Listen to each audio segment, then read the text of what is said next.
जय हिंद दोस्तों, आप देख रहे हैं एग्जामिडी और इस वीडियो में हम बात करेंगे पॉलिटी की। क्योंकि हमने आपसे वादा किया था कि 50,000 हमारे सब्सक्राइबर होने पर हम रेगुलर कोर्सेज स्टार्ट करेंगे। तो आज से वो कोर्स एक तरह से स्टार्ट हो रहा है, जिसका पहला वीडियो आज ही आप देख रहे हैं।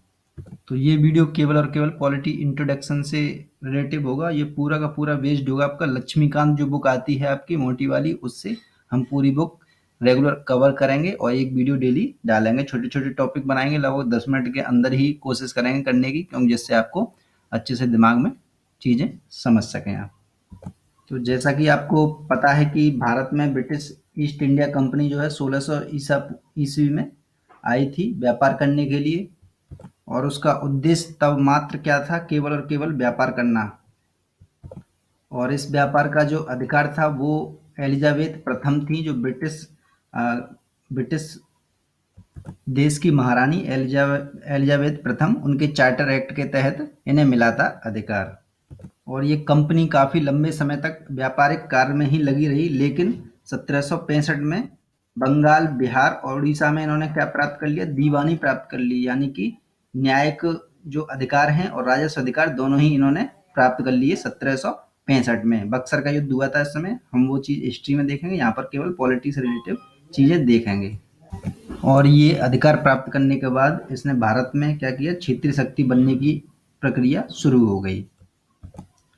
और उसके बाद 1858 का जो 57 का जो विद्रोह था, उसके बाद 1858 में सिपाही विद्रोह के परिणाम स्वरूप क्या हुआ, ब्रिटिश ताज ने उत्तरदायित्व संभाल लिया कंपनी का। यानी कि अब डायरेक्टली एक तरह से वहाँ की सरकार, ब्रिटिश की सरकार यहाँ के शासन को संभालने लग गई। पहले कंपनी करती थी, लेकिन 1858 के बाद ब्रिटिश सरकार डायरेक्टली इन्वॉल्व हो गई। और ये जो शासन चला, ये आपके 15 अगस्त 1947 तक, स्वतंत्रता प्राप्ति तक चलता रहा अनवरत रूप से। तो ये हुआ छोटा सा इंट्रोडक्शन।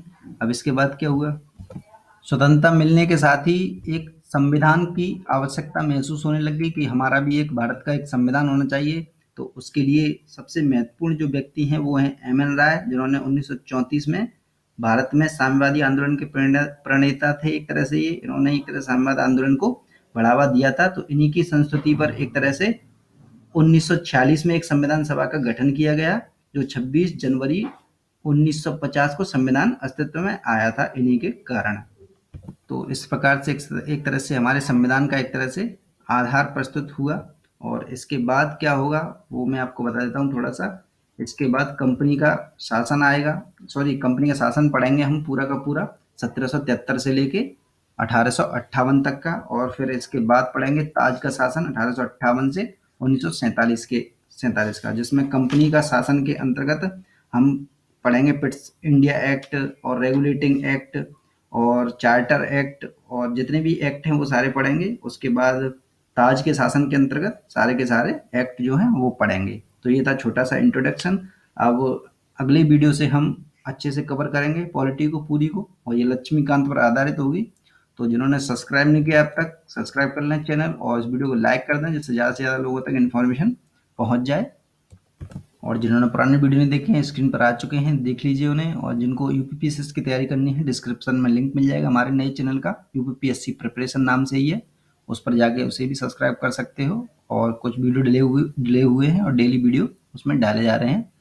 तो देखते रहें एग्जामिडी। जय हिंद, जय भारत, धन्यवाद।